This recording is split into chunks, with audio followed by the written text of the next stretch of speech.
Noticias de última hora desde Windsor Lodge esta mañana. Camila se ha marchado oficialmente. Las llaves han sido devueltas a la administración del palacio. El personal doméstico ha recuperado el control total de cada habitación, cada cuenta y cada acceso. Pero lo que motivó esta salida revelará todo sobre el poder, los límites familiares y quién ostenta realmente la autoridad dentro de la monarquía. Un comunicado oficial del príncipe Guillermo y Catalina confirmó la partida a última hora de la tarde de ayer. El anuncio fue mesurado pero contundente. Camila ya no ocupaba Windsor Lodge. La residencia ya no estaba bajo la jurisdicción de su personal privado. Se había cesado todo trabajo no autorizado. Y por primera vez en meses, el palacio había restablecido el orden en una propiedad que casi se había convertido en su dominio personal. Esta historia no comenzó con una orden de desalojo. Comenzó cuando Catalina notó que algo faltaba. El descubrimiento se produjo discretamente, casi por accidente. Catalina estaba recorriendo la residencia una tarde cuando se dio cuenta de que varios objetos de la colección familiar simplemente habían desaparecido. Pertenencias de la reina Isabel, objetos relacionados con la princesa Diana, piezas que atesoraban generaciones de historia real, habían desaparecido en cajas marcadas sin que nadie pidiera permiso. Sin que Guillermo lo supiera, sin la aprobación de Catalina, alguien las había retirado sistemáticamente de sus lugares de exhibición y las había catalogado para su almacenamiento bajo instrucciones directas de la oficina de Camila. Cuando Catalina se enteró de lo sucedido, no confrontó a nadie de inmediato. Comprendía lo fácil que una disputa familiar podía convertirse en un espectáculo público. Y sabía que el rey se encontraría en el centro de la polémica en cuanto surgiera el conflicto. Así que optó por un enfoque diferente. En lugar de reaccionar emocionalmente, Catalina siguió un camino más estratégico. Solicitó los documentos. Todos ellos. Las listas de almacenamiento, las solicitudes de renovación, las normas de acceso, los ajustes de personal y todas las objeciones formales de los administradores de la casa que habían intentado expresar su preocupación por lo que estaba ocurriendo. Los documentos comenzaron a llegar en cuestión de días. Lo que revelaban era mucho más organizado que una simple redecoración. No se trataba de cambios aleatorios realizados impulsivamente por alguien que se instalaba en un nuevo espacio. Era un patrón. Una consolidación de poder deliberada y sistemática se desarrollaba ante las narices del palacio. Camila había autorizado costosas modificaciones en toda la residencia. Había reubicado a empleados veteranos de puestos clave. Había restringido el acceso de los miembros de la familia a las habitaciones y a qué habitaciones podían entrar. Había empezado a presentar la propiedad a los visitantes como si Carlos se la hubiera cedido permanentemente. La magnitud de sus acciones era asombrosa y todo había ocurrido mientras quienes la rodeaban asumían que alguien más ya lo había aprobado. Una objeción formal de un administrador de la casa llamó la atención. En ella se indicaba claramente que ciertos objetos no podían trasladarse sin el consentimiento de la familia. La advertencia se había enviado directamente a la oficina de Camila. Sin embargo, el traslado se llevó a cabo de todos modos. Catalina guardó ese documento. Guardó todos los documentos. A medida que se acumulaban los papeles, Catalina los recopiló en un solo archivo. Registros de almacenamiento, facturas de reformas, restricciones de acceso, cambios de personal. Cada uno contaba una parte de la misma historia, y juntos empezaron a dibujar un panorama de toma de control calculada. Pero Catalina necesitaba algo más que sospechas. Necesitaba pruebas de que aquello había sido deliberado, no un error ni un malentendido. Necesitaba que alguien rompiera el silencio. Esa persona finalmente se presentó. Un empleado veterano del hotel, que había guardado silencio hasta ese momento, decidió que la verdad importaba más que su carrera. Este trabajador había estado presente cuando se emitieron las instrucciones iniciales de almacenamiento. Había presenciado la creciente preocupación entre el personal veterano personas que no querían perder décadas de empleo ni oponerse abiertamente a una reina. Pero una orden en particular parecía demasiado importante como para pasarla por alto. El empleado había conservado una copia. Contaba con la aprobación oficial. Incluía una autorización. La directiva instruía al personal a completar la retirada antes de la reunión familiar programada y exigía el traslado de varios objetos valiosos que deberían haber requerido aprobación. Pero aquí estaba el detalle crucial. 2 días antes de que se emitiera la orden de retirada, se había comunicado una advertencia formal a la oficina de Camila.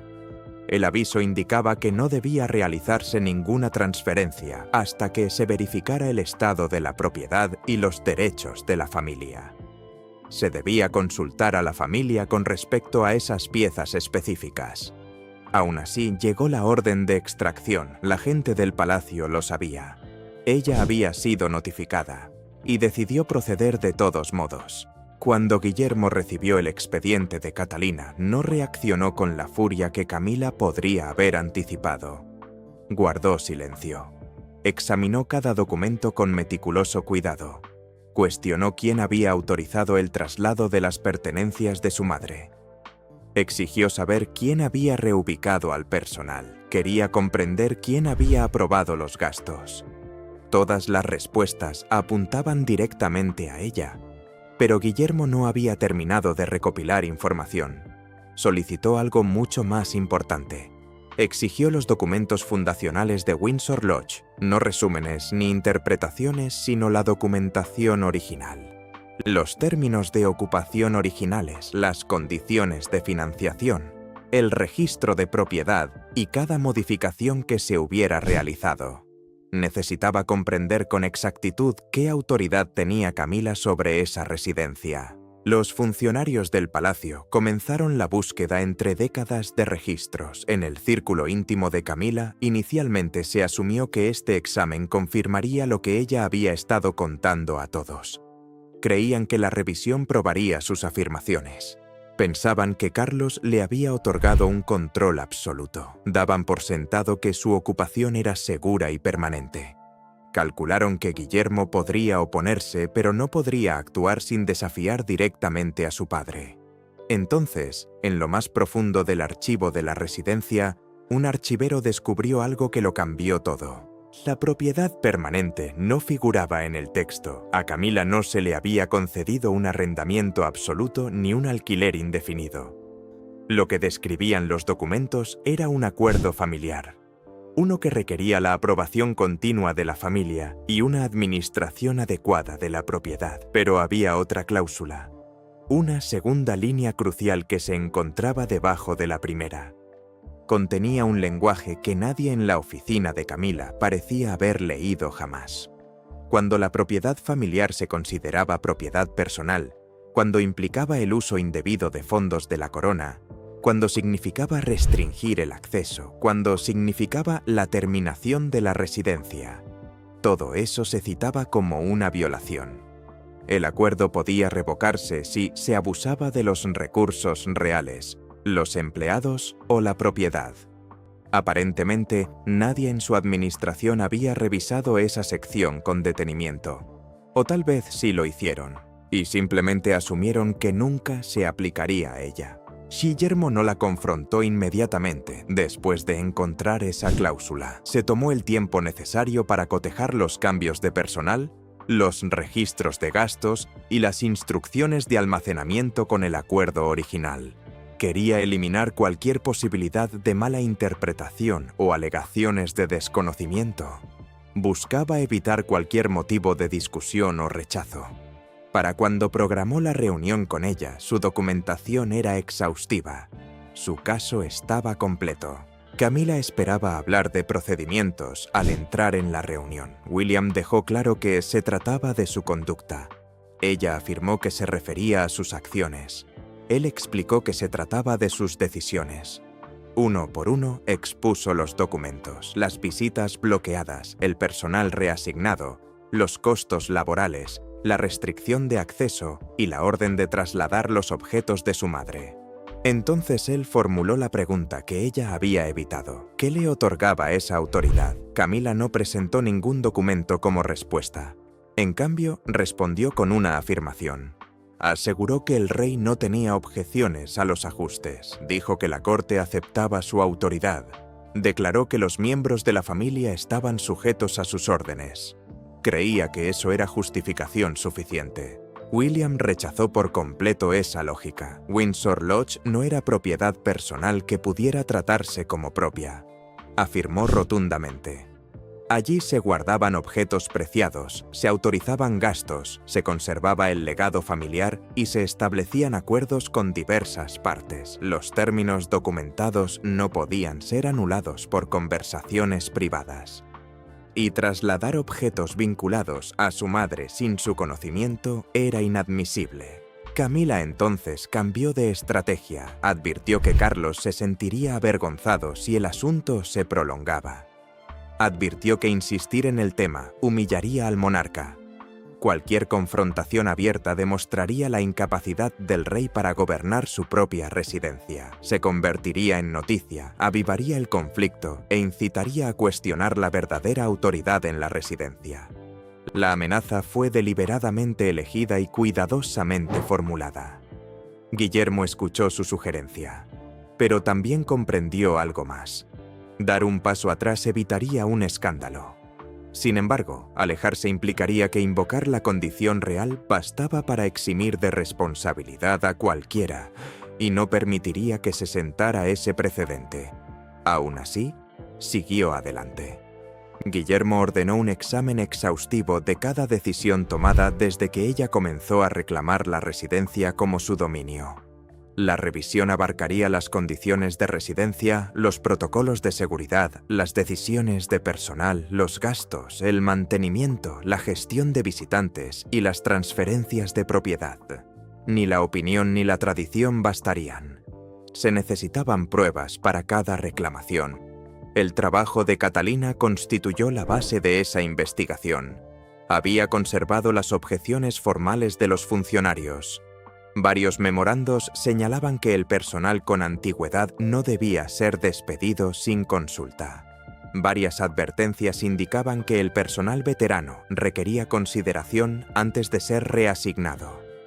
Algunos se oponían al uso de presupuestos institucionales para modificaciones privadas. Un memorando solicitaba que se detuviera el traslado de las pertenencias familiares hasta su verificación. La respuesta fue tajante: obedecer las instrucciones. Esa declaración lo dejó todo claro. Los límites se habían establecido explícitamente para su gente. Ella decidió continuar de todos modos. Lo que siguió fue una avalancha de documentación. El personal vinculado a la residencia de Guillermo aparecía en listas de acceso restringido.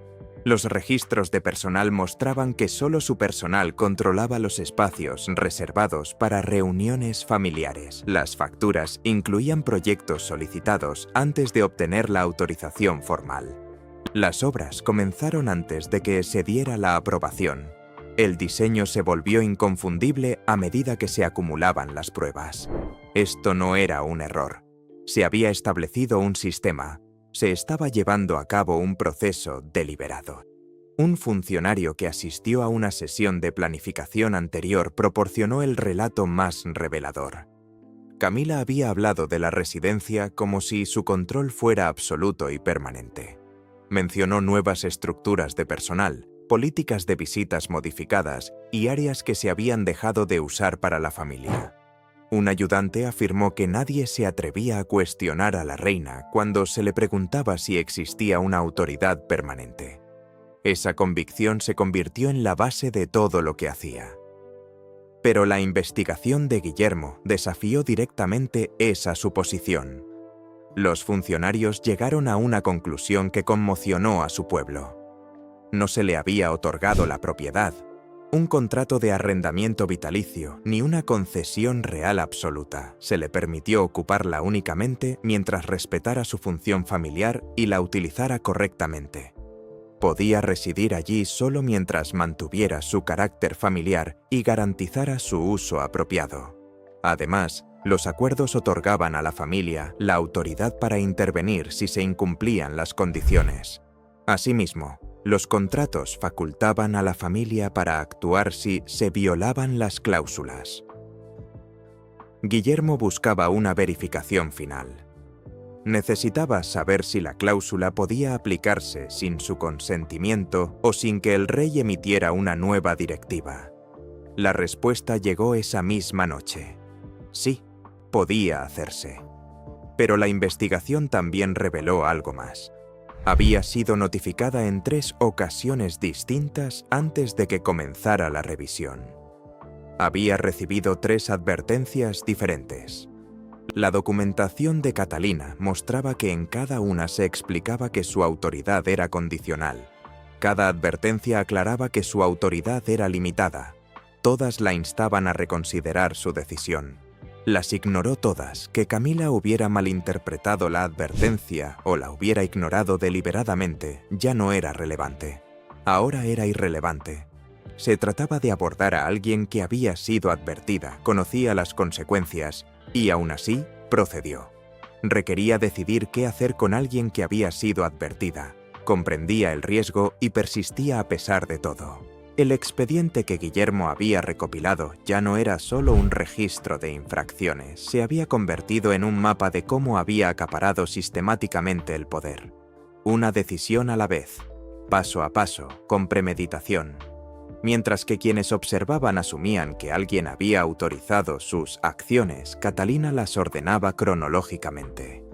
Primero llegaron los planos. Luego, la organización del personal y la documentación de desalojo. Después, las directivas de seguridad, las facturas de las órdenes de trabajo y los mensajes que demostraban cómo se habían ignorado las preocupaciones. No se las reconoció, sino que se las silenció, se las desestimó. No se las respondió, sino que se las reprimió, se las pasó por alto. Una sola fotografía captó la atención de William. Mostraba la habitación antes de las modificaciones. En una segunda fotografía, tomada días después, las pertenencias familiares habían desaparecido. Ya se habían instalado nuevos objetos, un nuevo retrato dominaba la repisa de la chimenea. El espacio ahora se sentía como propiedad privada en lugar de espacio familiar. La habitación parecía poseída en lugar de compartida. Ese era precisamente el objetivo. Los cambios seguían una estrategia deliberada, no alteraciones aleatorias. Las modificaciones buscaban un diseño claro, no simples actualizaciones casuales. Con cada cambio, la residencia se transformaba en una extensión de su dominio personal, en lugar de una sede familiar. A medida que se acumulaban las modificaciones, la casa evolucionó de lugar de reunión familiar a su cuartel general personal. Con cada alteración, la residencia pasó de ser el centro familiar a su esfera privada. Se daba prioridad a sus invitados personales, el acceso estaba controlado por su personal. El acceso estaba restringido por su gente. El personal leal a los anteriores ocupantes fue relegado de puestos clave.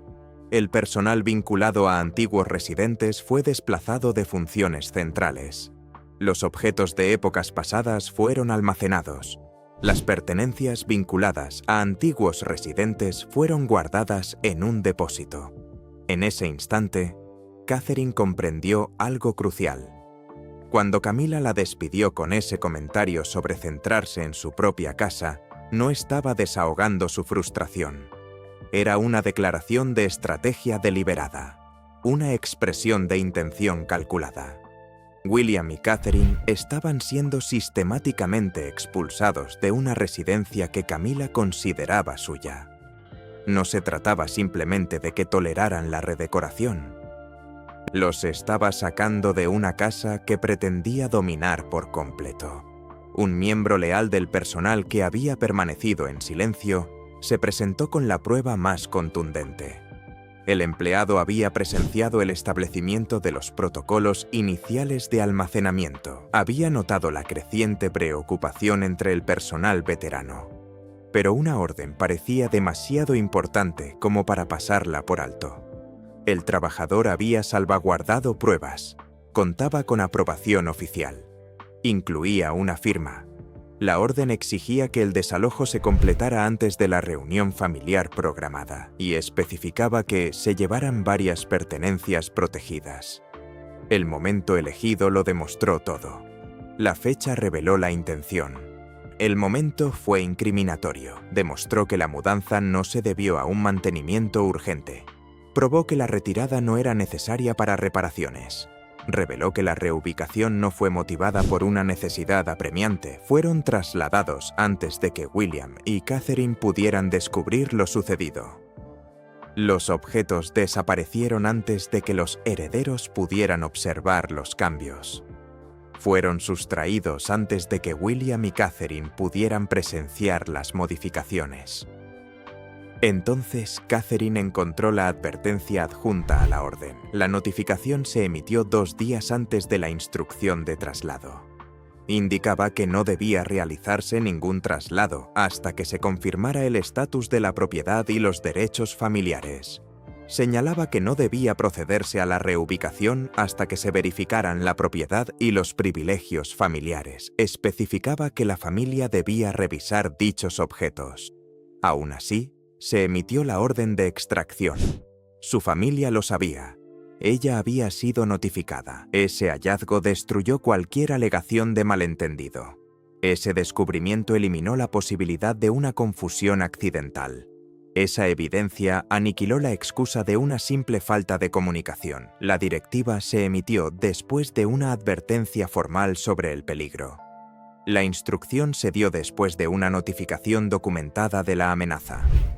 No fue un descuido de un personal sobrecargado, no fue negligencia por falta de personal, no pasó desapercibido por confusión burocrática. El ambiente en la investigación cambió. Los funcionarios que habían sido cautelosos comenzaron a hablar con más franqueza. Quienes habían sido reservados se volvieron más directos. Quienes habían sido discretos se expresaron con mayor franqueza. Ella lo había tratado como propiedad personal, se había tratado como si fuera suyo. La toma de posesión se había financiado con fondos del palacio. La conversión había sido respaldada por dinero de la corona. El traslado se había financiado con presupuestos institucionales. Se había impedido la entrada a los familiares. Se les había negado el acceso. A la familia se le había impedido el acceso, se habían documentado las limitaciones formales, se habían registrado las restricciones oficiales. Las restricciones escritas estaban archivadas. Aún así, sus representantes intentaron un último argumento. Afirmaron que el rey había dado su aprobación verbal. Esa afirmación entró en terreno peligroso. Ese argumento cruzó un umbral crítico. Esa declaración entró en terreno incierto. Los investigadores buscaron documentación que respaldara la afirmación. Los funcionarios buscaron pruebas.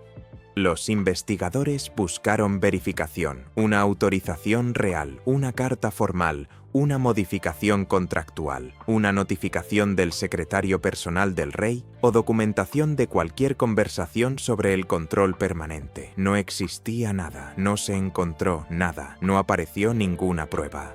Carlos pudo haberle permitido ocupar la residencia. Es posible que el rey aprobara su residencia. El rey pudo haberle concedido la residencia. Pero eso no equivalía a otorgarle la propiedad.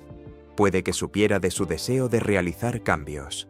Puede que el rey supiera que quería modificaciones. Eso no era autorización para prohibir la entrada a miembros de la familia, usar fondos de la corona o trasladar las pertenencias familiares. Las condiciones escritas no podían modificarse con promesas verbales. Los acuerdos formales no podían anularse con promesas verbales. Los acuerdos documentados no podían ser invalidados por conversaciones privadas. Guillermo preguntó entonces si la residencia podía rescindirse sin provocar una crisis constitucional. Preguntó si podía ser destituida sin desencadenar una batalla legal. Los abogados volvieron a la condición y revisaron cada transgresión que Catalina había documentado. Llegaron a una conclusión inequívoca. La familia tenía fundamento legal para rescindir el contrato de alquiler. ya que ella había incumplido repetidamente las condiciones. El hogar tenía derecho a finalizar el acuerdo porque los términos se habían infringido sistemáticamente. La familia podía rescindir legalmente el contrato porque ella había violado continuamente las estipulaciones. William y Catherine autorizaron el siguiente paso. La pareja aprobó lo que siguió. Lo que sucedió después recibió su aprobación formal. Se preparó una declaración oficial. Se redactó un aviso formal. Se compuso una proclamación oficial.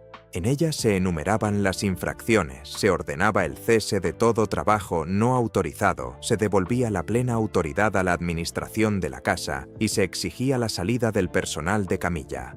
Se detallaban las infracciones, se ordenaba el cese de las modificaciones no autorizadas, se restablecía el control administrativo de la casa y se instruía a su personal a marcharse. Se detallaban las violaciones, se ordenaba el cese de todos los cambios no autorizados, se restablecía la autoridad administrativa de la casa y se exigía la salida de los empleados de camilla. Una última frase lo selló. Una última frase lo confirmó. Se fijó una fecha límite para la entrega de las llaves. Se dio un plazo para la devolución de las llaves. Las llaves debían entregarse antes de una hora específica. La reacción de Camila dentro de la residencia fue inmediata. Su respuesta en Windsor Lodge fue rápida. Las puertas se cerraron de golpe. Comenzaron las llamadas telefónicas. Se ordenó al personal que no dijera nada. Se ordenó a los trabajadores que guardaran silencio. El personal recibió órdenes estrictas de no hablar. Un asesor insistió en que la decisión se revocaría antes del amanecer. Otro asistente afirmó que se revocaría al amanecer. Un miembro del personal predijo que la orden se anularía por la mañana. Pero amaneció. Sin embargo, llegó la mañana. Salió el sol. Nada cambió. La situación siguió igual. No hubo revocación. El personal del palacio ya preparaba listas de inventario, procedimientos de entrada y un plan de transición. El personal oficial ya organizaba los registros de propiedad, los protocolos de acceso y los procedimientos de desalojo. Los trabajadores del palacio ya recopilaban listas de propiedades, directivas de acceso y planes de transición. Mientras su oficina buscaba a alguien que interviniera y pospusiera la fecha límite, la maquinaria de la administración del palacio avanzaba inexorablemente. Por primera vez, la pregunta no era si se iría, sino cómo reaccionaría. Ya no se trataba de si acataría, sino de cómo afrontaría su desalojo. El enfoque pasó de si lo haría a cómo lo afrontaría. Cuando llegó la fecha límite aquella mañana en Windsor, un coche oficial llegó a las puertas. No era el vehículo de Camila. Dentro se encontraban el personal encargado del inventario y la gestión del traslado, 2 representantes de la Casa Real y un director de seguridad. No había cámaras, no se había reunido a la prensa. No había periodistas apostados en el exterior. No se había preparado ninguna declaración, no se había redactado ningún comentario. Para evitar especulaciones, el palacio quería que el traslado se realizara sin publicidad. Su personal se movía por la residencia, sus sirvientes circulaban por las habitaciones, sus empleados se afanaban. Los documentos de los ordenadores desaparecían. Los archivos personales se empaquetaban. El equipaje se bajaba por la escalera principal. Las maletas se bajaban por la escalera principal. Las fotografías envueltas se apilaban junto a cajas etiquetadas. Los retratos cubiertos se colocaban junto a cajas marcadas. Un ayudante se movía rápidamente entre las habitaciones, comparando el contenido de los armarios con un inventario privado. Un miembro del personal recorría rápidamente las habitaciones, comparando las pertenencias con un inventario restringido. Antes de que terminara su llamada con Carlos, alguien se plantó en la entrada cuestionando la autoridad para comenzar. Antes de que terminara su conversación con Carlos, un ayudante exigió saber quién había autorizado a los funcionarios a proceder. El documento oficial proporcionaba la respuesta. La orden escrita lo explicaba todo. La administración de la Casa Real había retomado la plena autoridad. Para la fecha límite, la administración del hogar había recuperado el control operativo total. Una vez concluida la transferencia, ninguno de sus empleados personales podía permanecer. Tras la entrega completa, su personal privado no podía continuar. Después de que se transfirieron todos los artículos, ninguno de sus empleados personales podía quedarse.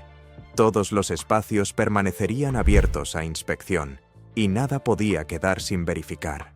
Cada habitación estaba sujeta a revisión, y cada objeto requería examen. Todas las áreas estaban abiertas a inspección, y cada elemento necesitaba verificación. Los funcionarios no discutieron, el personal no protestó. Tras revisar la directiva, comenzaron. Después de examinar las condiciones, empezaron. Tras leer la orden, procedieron. Esa calma empeoró las cosas. El silencio las empeoró. Esa compostura intensificó todo. Camila esperaba un conflicto que pudiera transformar en indignación. Había esperado una resistencia que pudiera amplificar hasta convertirla en furia. Camila se había preparado para un desafío que podría magnificar hasta convertirlo en ira. Si hubiera gritado, podría alegar maltrato. Si se hubiera enfadado, podría alegar mala educación. Si hubiera discutido, podría alegar falta de respeto. William podría parecer que había provocado un escándalo. William podría parecer imprudente si había una disputa pública. William parecería precipitado en cualquier conflicto público. En cambio, cada acción era deliberada. Cada paso era cuidadoso. En cambio, cada movimiento era controlado. Cada contenedor estaba documentado. Cada paquete estaba catalogado. Se requería permiso oficial para cada puerta. Se obtenía documentación formal antes de acceder a cada habitación. Los papeles autorizaban la entrada a cada espacio. Ella no tenía ningún recurso dramático que utilizar en su contra. No tenía nada contra lo que enfurecerse debido a la formalidad. No tenía ningún escándalo que usar como arma debido a su profesionalismo. Entonces surgió la primera disputa. Aunque ella afirmaba que algunos marcos de plata eran propiedad personal, el inventario los registraba como pertenencias de la logia. Si bien ella aseguraba que los marcos de plata eran suyos, los registros mostraban que pertenecían a la residencia. Su personal decía que eran regalos, su gente afirmaba que eran obsequios.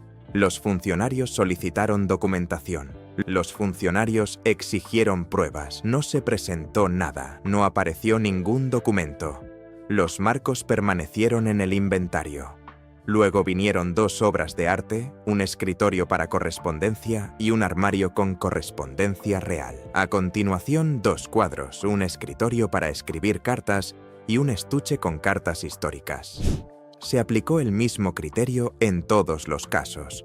El mismo principio rigió cada caso. Los artículos de la logia permanecieron, pero los artículos personales autenticados podían retirarse. Las pertenencias de la residencia permanecieron, pero los objetos personales verificados podían salir. El límite que había ignorado se estaba reafirmando poco a poco. La línea que había desdibujado se estaba aclarando habitación tras habitación. La distinción que había borrado se estaba restableciendo sistemáticamente. William y Catherine seguían ausentes. La pareja no estaba presente. Eso era calculado, era premeditado. Sin ellos no podía dramatizar la mudanza. Su ausencia significaba que no podía escenificar la partida. Sin ellos no podía actuar para las cámaras. Sin embargo, cada documento invocaba su autoridad. La documentación de Catherine había establecido el patrón. La investigación de William había activado la cláusula. Los funcionarios que la ejecutaban no tenían intención de dar marcha atrás. El equipo que la implementaba estaba decidido a completarla. Quienes la llevaban a cabo no cejarían en su empeño. Antes del mediodía, Camila apareció en el vestíbulo. Finalmente, al avanzar la mañana, llegó a la entrada. A media mañana, por fin entró en el salón principal. Al principio se mantuvo serena, cuestionó el cronograma. Disputó el horario, refutó el calendario, pidió hablar con el alto funcionario y afirmó que la transferencia no podía realizarse mientras negociaba con Carlos. Exigió ver al funcionario principal y aseguró que el traspaso era imposible mientras continuaran las conversaciones con el rey. El funcionario respondió que ninguna conversación familiar pospondría la fecha límite. El funcionario replicó que las conversaciones familiares no retrasarían el proceso. El funcionario respondió que las conversaciones en el palacio no detendrían la transferencia. El tiempo se había agotado. La fecha límite había pasado. Su tiempo se había acabado. Fue entonces cuando se derrumbó. Su compostura se quebró, se desmoronó en ese instante. Camila acusó a Catherine de haber orquestado esta humillación desde el principio. La acusó de haber planeado esta vergüenza desde el principio. Afirmó que Catherine había tramado esta desgracia desde el comienzo. Insistió en que las preguntas sobre el personal y los objetos habían sido inventadas para dañar su reputación y presentarla como una extraña. Alegó que las investigaciones sobre el personal y los despidos habían sido falsas. Dijo que él estaba castigando a cualquiera que lo desafiara utilizando el legado de su madre como arma. Lo acusó de tomar represalias contra quienes dudaban de él explotando la memoria de Diana. Lo acusó de vengarse de quienes lo cuestionaban usando indebidamente el nombre de su madre. La sala quedó en silencio. Todo se detuvo. El momento se congeló. La respuesta de William ya estaba documentada en las órdenes de traslado. Su respuesta ya formaba parte del registro oficial. Esto no tenía que ver con su madre. Las quejas personales no eran la causa. No se trataba de una venganza. Era el resultado de repetidas violaciones relacionadas con valiosas posesiones familiares, decisiones de personal, presupuestos institucionales y acceso restringido. Esto se produjo tras constantes violaciones de la protección de objetos, la autoridad del personal, el uso indebido de fondos y el acceso de la familia. Ninguna acusación podía alterar la documentación. Los hechos eran irrefutables, las alegaciones no podían borrar las pruebas. Camila se negó a aceptar esa explicación. Rechazó la versión. Camila no la aceptó. Exigió que una habitación permaneciera sellada hasta que el rey se pronunciara al respecto. Requirió que una cámara permaneciera cerrada con llave hasta la decisión de Carlos. Insistió en que un espacio permaneciera cerrado hasta que Carlos decidiera. Su ayudante sacó una llave diferente y se negó a entregarla junto con las demás. Un asistente ofreció una llave aparte y no quiso incluirla con las otras. El proceso se detuvo momentáneamente. Todo se paralizó brevemente. La entrega se detuvo durante varios minutos. El jefe de seguridad revisó la orden oficial. El jefe de seguridad estudió la directiva. El funcionario principal presentó el registro completo de la residencia. El funcionario principal mostró todo el historial de ocupación. Se enumeraron todos los espacios de la residencia. Se documentó cada habitación. No se ocultó ningún espacio privado. No había habitación reservada. No se permitían excepciones, no existían reservas privadas ni derechos de acceso continuos más allá de la fecha de finalización. Se le informó que la falta de cooperación implicaría la retención de la llave. Se le comunicó que negarse a cooperar equivaldría a retener la llave. El funcionario no la amenazó. El funcionario no la intimidó. Simplemente le explicó las consecuencias, simplemente indicó lo que sucedería. Simplemente describió lo que ocurriría. Se accedería a la habitación, se documentaría su contenido y se registraría su negativa a entregar la llave.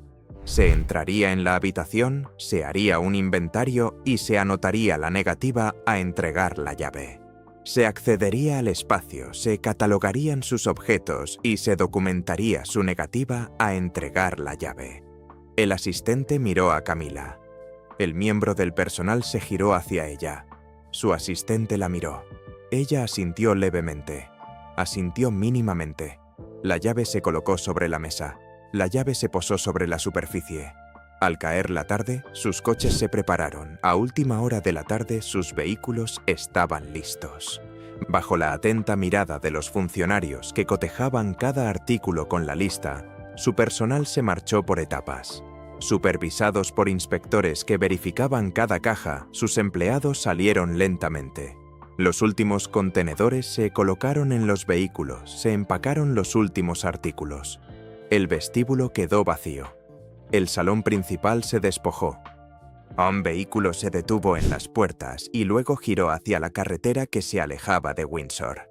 El silencio regresó a la residencia quedó en silencio, la quietud volvió a reinar en la logia.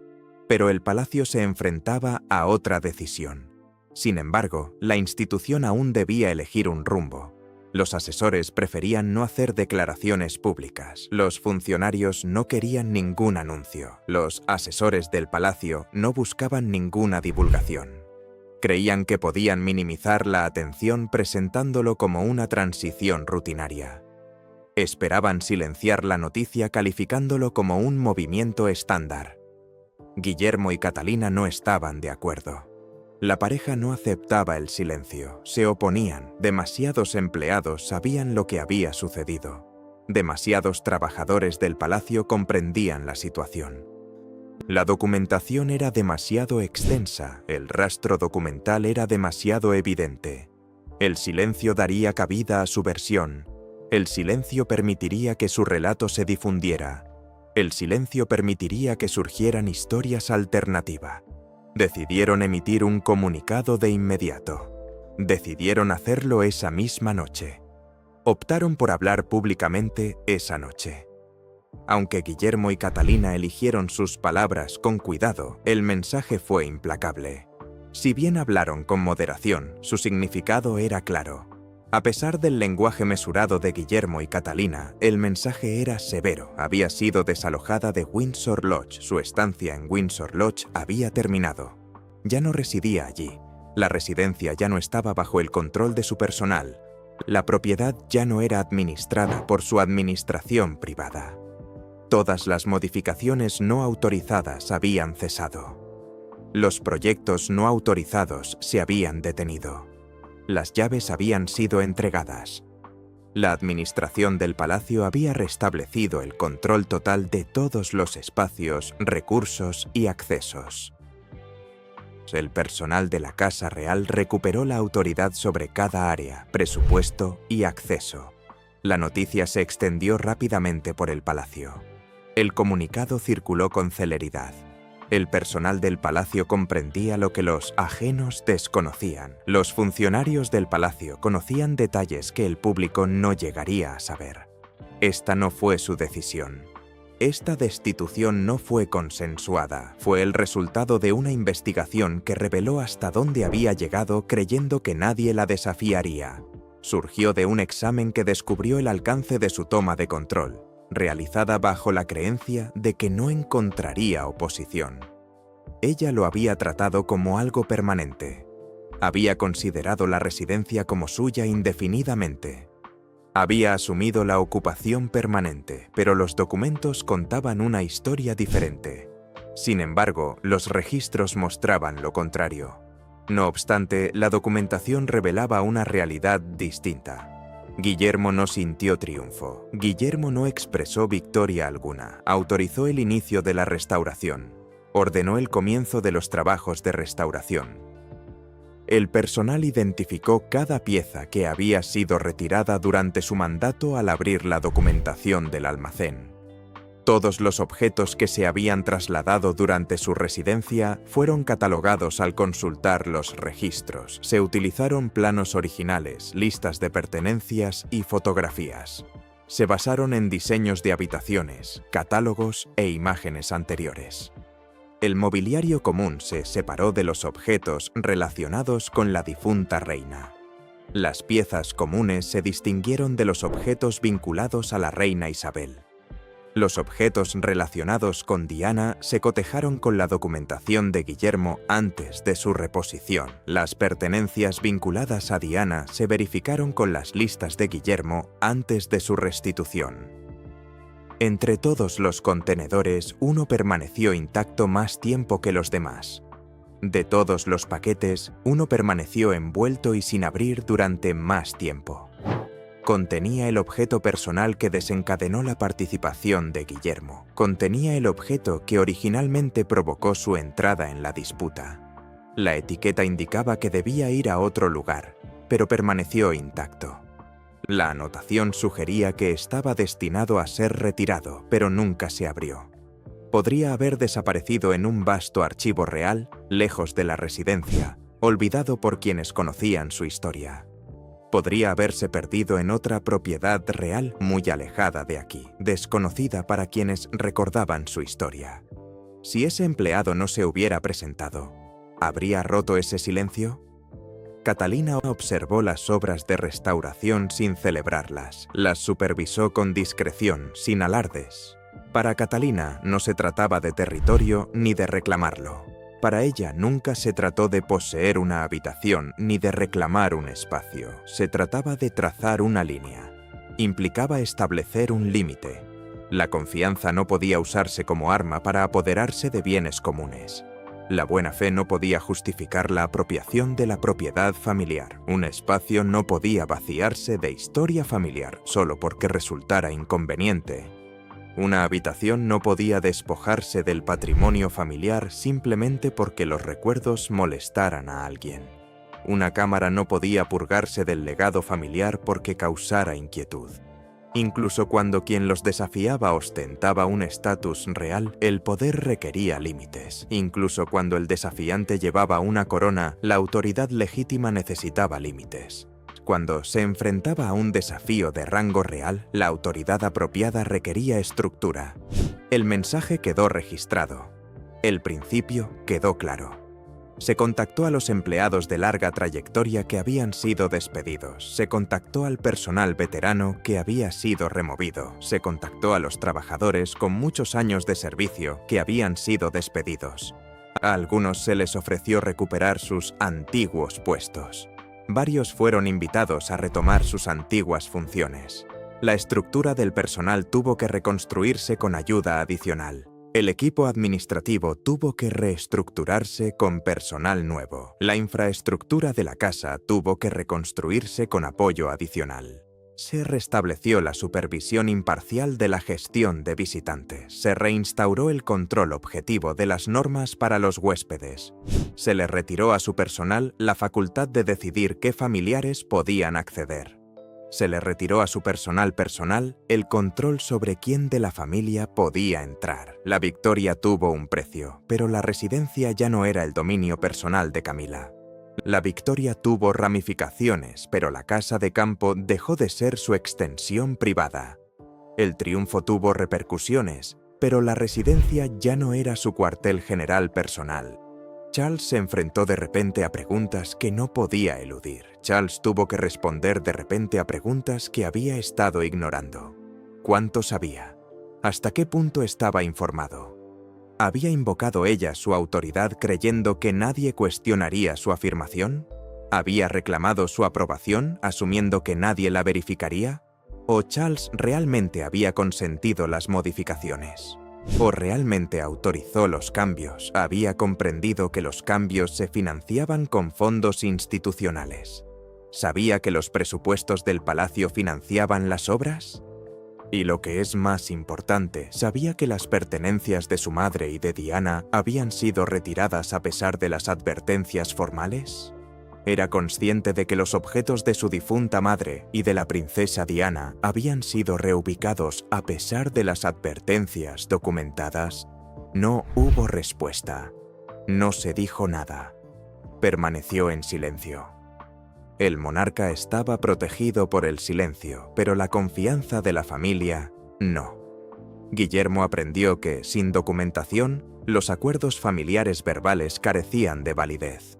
Guillermo comprendió que, sin pruebas, las promesas familiares no significaban nada. Catalina aprendió que la negociación discreta podía interpretarse como una rendición. Catalina descubrió que las conversaciones privadas podían malinterpretarse como una claudicación. Catalina descubrió que la negociación a puerta cerrada podía ser una señal de derrota. Camila aprendió que, si bien su posición podía retrasar las consecuencias, las pruebas reunidas no podían anular un contrato escrito. Comprendió que, si bien el rango podía retrasar las repercusiones, las pruebas recopiladas no podían superar los términos escritos. El equilibrio dentro de Windsor cambió. La dinámica en Windsor se transformó. El clima institucional de Windsor cambió. El personal se mostró reacio a dar órdenes verbales.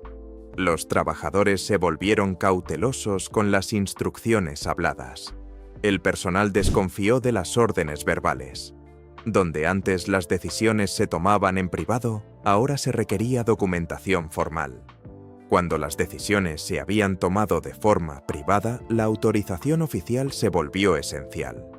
Los funcionarios de seguridad revisaron quién podía restringir el acceso de las familias a los espacios compartidos.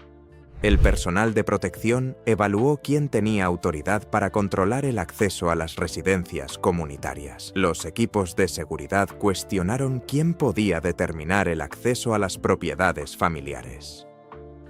Cada miembro de la familia captó el mensaje. Todos comprendieron las implicaciones.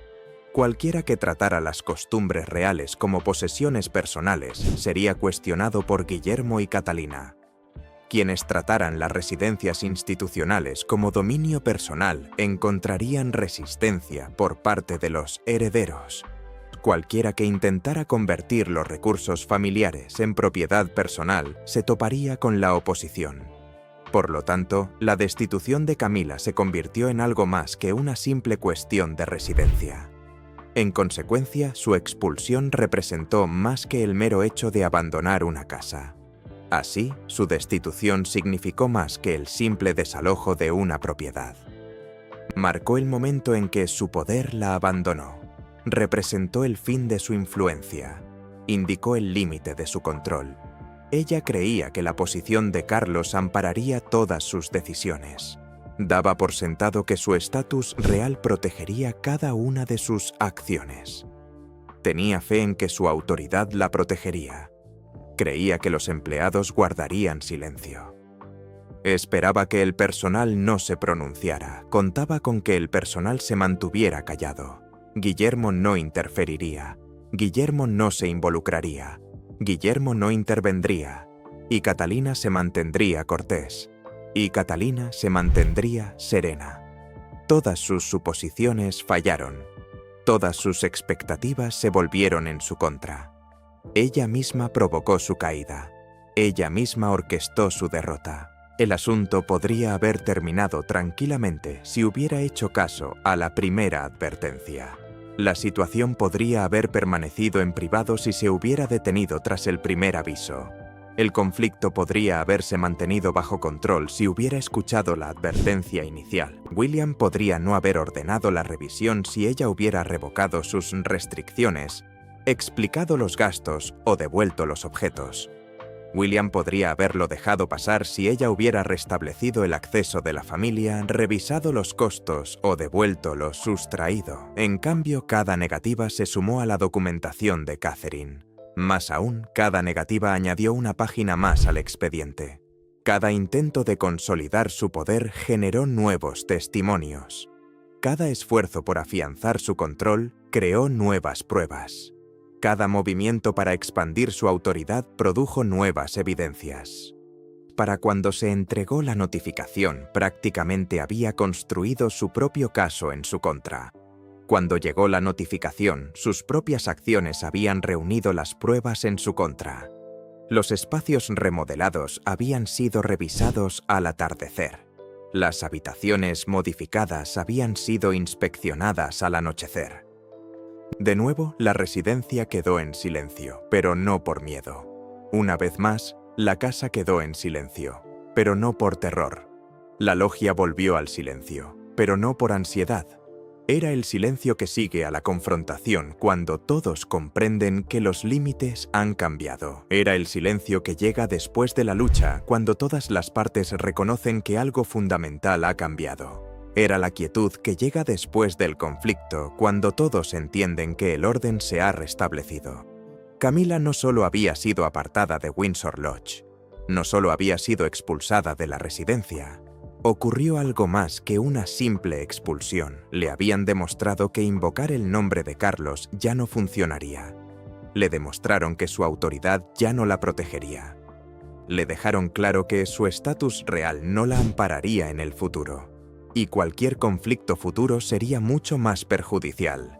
Una futura confrontación sería mucho peor, y cualquier lucha subsiguiente sería considerablemente más dura. Windsor Lodge vuelve a estar en silencio hoy, pero no por miedo. El silencio que reina allí ahora es el sonido de los límites que se están restableciendo. Las puertas que estaban abiertas se han cerrado, el acceso que se había concedido se ha controlado. Y una familia que permitió que una persona desdibujara los límites entre la propiedad compartida y el dominio personal ha recuperado su autoridad. William y Catherine no solo expulsaron a Camila de la residencia, demostraron algo mucho más importante, que invocar el estatus real, el nombre del rey y exigir deferencia ya no protegerían a quienes violaran los límites familiares. El palacio finalmente había hecho cumplir las normas que debieron haberse aplicado meses antes, y la institución había demostrado que el rango por sí solo no podía superar la evidencia documentada de repetidas violaciones. Los trabajos de restauración continúan discretamente, el personal se ha reconstituido, la documentación permanece segura, y todos dentro del palacio ahora comprenden algo fundamental: los límites institucionales importan, los acuerdos escritos importan, y quienes los pongan a prueba descubrirán que los herederos están dispuestos a hacerlos cumplir, independientemente de su posición o título.